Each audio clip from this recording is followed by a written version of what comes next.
प्यारे देशवासियों, नमस्कार। हर परिवार में कुछ जिम्मेवारियां होती हैं, बाकी सदस्यों की भी और परिवार के मुखिया की भी, और उसके हिसाब से परिवार चलता है, स्मूथली, बड़े आराम से चलता है। परिवार के मुखिया को हर चीज़ का ध्यान रखना पड़ता है, सभी सदस्यों की इच्छाओं का, उनकी सब ज़रूरतों का पूरी तरह से ध्यान रखना पड़ता है, तभी परिवार चलता है, वरना परिवार टूट जाता है, बिखर जाता है। इसी मुताबिक आगे समाज में भी ऐसे ही आता है। समाज का मतलब गांव, उसके बाद ब्लॉक, तहसील, डिस्ट्रिक्ट, स्टेट और राष्ट्र। तो इसी मुताबिक राष्ट्र का भी एक मुखिया होता है और वो सबका ध्यान रखता है। यही सिस्टम के अंदर बनाया हुआ है, सिस्टम के अंदर ये दिया हुआ है, हमारे संविधान के अंदर दिया हुआ है कि एक परिवार का मुखिया जो है देश का, वो परिवार को चलाता है अच्छे ढंग से, स्मूथली। लेकिन कोई अगर मुखिया या नाड़ी हो तो क्या होगा? मुखिया अगर खुद काबिल ना हो तो क्या होगा? अगर मुखिया में समझ ना हो, बुद्धि की कमी हो, तो उस परिवार का क्या होगा? सेम वही हालत होगी जो कि उस अपना घर, अपना परिवार, जो छोटा परिवार होता है, वही हालत देश की भी हो जाएगी। ठीक उसी प्रकार से आज देश के हालात चल रहे हैं।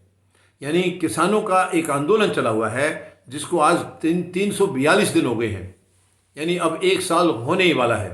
342 दिन हो चुके हैं। किसान एक तोहफा उनको दिया था इस सरकार के मुखिया ने, और ये कह के दिया था, धोखा दे करके, जालसाजी के तहत ये कह के दिया था कि ये हम आपको तोहफा दे रहे हैं, यानी कि आपकी आमदनी इससे दुगनी हो जाएगी, ये कहा था।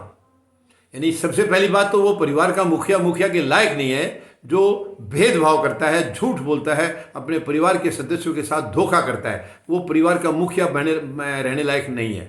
चाहे वो, फिर मैं वही दोहरा रहा हूँ, वो किसी भी स्टेज का परिवार का मुखिया हो, जितनी मैंने अभी गिनवाई हैं उनमें से किसी भी स्टेज का हो, वो परिवार के मुखिया के काबिल नहीं है। अगर वो भेदभाव करता है, सबके अंदर अलग अलग किस्म की जो है रणनीति अपना करके और सबको आपस में बांटता है, आपस में एक दूसरे के खिलाफ भड़काता है, तो वो परिवार के मुखिया के लायक है ही नहीं। ऐसे मुखिया को तुरंत हटा देना चाहिए, बर्खास्त कर देना चाहिए और नया मुखिया चुन लेना चाहिए। भलाई इसी में है, ताकि वो परिवार आगे ना टूटे, आगे और डैमेज ना हो, और वो परिवार शांति से, सुख से चल सके आगे। तो ये यानी 342 दिन से किसान बैठे हैं और परिवार के मुखिया को कोई फिक्र नहीं है, कोई चिंता नहीं है, मस्त है वो। परिवार का मुखिया अपनी धुन में मस्त है, देश की बर्बादी में मस्त है, देश के जो इनके उद्योग घराने हैं जिनको वो आबाद करना चाह रहा है, कि उन्हीं की आबादी के लिए, उसी को लेकर के उन्हीं की चिंताओं में मस्त है। उसको देश से कोई मतलब नहीं है, कोई लेना देना नहीं है कि देश क्या चीज़ है और किसके लिए है, किसका देश है ये, और इसके लिए उनकी कोई जिम्मेवारियां हैं, कोई इससे मतलब नहीं है उनको। कितनी दुख की बात है, कितनी शर्म की बात है उस पार्टी के लिए भी जिस पार्टी से वो बिलोंग करते हैं, और उनके खुद के लिए भी, और हम देश के लिए, तो हम सब के लिए तो ये शर्म की बात है ही है कि हमारे को यानी 74 साल के अंदर कोई रिलायबल मुखिया आज तक नहीं मिला है। लेकिन वर्तमान मुखिया सबसे पहले वालों से सबसे गैर जिम्मेदार है, सबसे गैर जिम्मेदार। और सबसे बड़ी शर्म की बात तो यह है कि मुखिया होके झूठ बोले, कितनी डूब मरने की बात होती है। कोई मुखिया होके, हमें तो शर्म आती है, हमारे मुंह से अगर कोई गलती से भी कोई झूठ निकल जाए तो हम सामने वाले से आंख नहीं मिला सकते, नज़र नहीं मिला सकते, मगर इनको कोई फर्क नहीं पड़ता है। ये जितनी झूठ बोलते हैं, जितनी गलत बातें कहते हैं, उतने ही अपने आप को ताकतवर मानते हैं। इनका पैमाना अलग है, इनका नापने का पैमाना अलग है, इनका स्टेटस को चेक करने का पैमाना अलग है। ये बहुत ही दुख की बात है, बहुत ही मतलब अब शब्द कौन सा यूज़ करूँ मुझे खुद समझ में नहीं आ रहा है।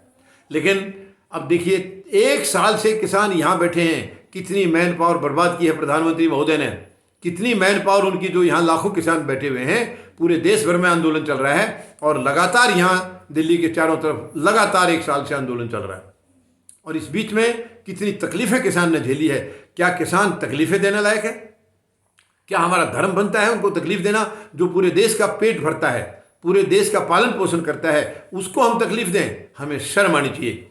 ऐसी बात सोचना भी हमारे लिए बहुत बुरी पाप है, सोचना भी पाप है। और हम तो उनको सजा दे रहे हैं, प्रधानमंत्री महोदय उनको सजा दे रहे हैं। 750 से ज़्यादा किसान भाई हमारे शहीद हो चुके हैं, 750 से ज़्यादा। प्रधानमंत्री महोदय को कोई चिंता नहीं है, ये तो बल्कि खुद शहीद कराने में इनकी प्लानिंग है। यानी अब देखिए, लखीमपुर खीरी में जो हुआ था, वो सरेआम गवर्नमेंट की साजिश थी, वो गवर्नमेंट का कराया हुआ कत्ल था, गवर्नमेंट ने कत्ल कराए थे वो, क्योंकि प्रधानमंत्री के साथ काम करने वाला इनकी कैबिनेट के एक सहयोगी थे वो, जिन्होंने इतना घटिया बयान दिया था 25 सितंबर को बहुत बड़ा खतरनाक बयान दिया था कि 2 मिनट लगेगी। कितनी बड़ी धमकी थी। और प्रधानमंत्री महोदय इतने गैर जिम्मेदार हैं, एक शब्द भी उनके खिलाफ आज तक नहीं कहा। उनको अपनी टीम में बना करके रखा हुआ है। क्या ऐसे व्यक्ति को मंत्री पद पर रहना चाहिए? एक दिन भी नहीं, 1 मिनट भी नहीं। जिस वक्त ऐसी मानसिकता सामने आ जाती है, प्रधानमंत्री महोदय को तो 25 सितंबर को उनको हटा देना चाहिए था, लेकिन उसके बाद उन्होंने जो कुछ कहा, उनके बेटे ने उसको क्रियान्वयन किया है। यानी वो घटना को अंजाम दिया है इनके बेटे ने, इनके सुपुत्र ने, जो खुद भी 1 हफ्ता बाहर रह के घूम के तब जो है मुश्किल से काबू में आया। वो भी माननीय सर्वोच्च न्यायालय ने अगर संज्ञान नहीं लिया होता तो ये कभी भी पकड़ में नहीं आता, कभी भी पकड़ में नहीं आता। लेकिन असली दोषी यानी उस लड़के का पिता, जो कि गृह राज्य मंत्री के पद पर आज भी बरकरार है, शर्म की बात है। ये खुद प्रधानमंत्री महोदय के लिए शर्म की बात है, आज भी वो पद के ऊपर बना हुआ है। क्या है वो पद के लायक, जो इतने गलत तरीके से भड़का हुआ भाषण देता है, और उसका बेटा जो है किसानों के ऊपर गाड़ी चढ़ा करके उनको मौत के घाट उतार देता है, और वो आदमी आज भी पद के ऊपर बना हुआ है। इससे ज़्यादा शर्म की बात देश के लिए और क्या हो सकती है। बहुत ही दुखद है, ये बहुत ही दुखद है। आप प्रधानमंत्री महोदय जो कुछ कर रहे हैं, आप अपने लिए आप कांटे बो रहे हैं, अपने रास्ते में आप कांटे बो रहे हैं।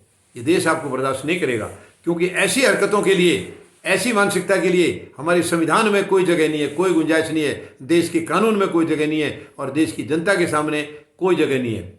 ऐसे व्यक्तित्व की कोई ज़रूरत नहीं है, यहाँ पर कोई ज़रूरत नहीं है। हमें इंसान वो चाहिए जो देश को जोड़ कर रखे, तोड़ने वाला नहीं चाहिए, जोड़ने वाला चाहिए। जो देश को, अगर देश में कोई तकलीफ़ें हो रही हैं, कहीं कुछ कमियां हैं, तो उनको दूर करने वाला आदमी हो, उनको एक मतलब भाईचारे को एक जगह पिरोने वाला आदमी हो। ऐसा व्यक्तित्व इस देश के लिए चाहिए, बांटने वाला नहीं चाहिए हमें।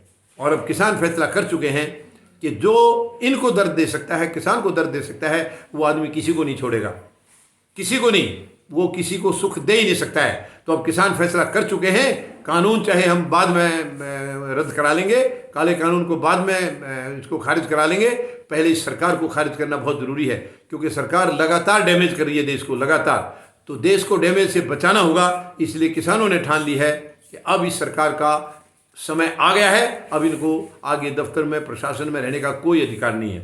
तो ये किसानों की मानसिकता बिल्कुल जो भी सोच रखा है वो पूरी होगी, हर हालत में पूरी होगी। और ये प्रधानमंत्री महोदय के जो बोए हुए बीज हैं, उनको वो फसल काटनी होगी, वो फसल उन्हीं को काटनी होगी, इसमें कोई दो राय नहीं है। धन्यवाद। जय जवान, जय किसान, जय हिंद।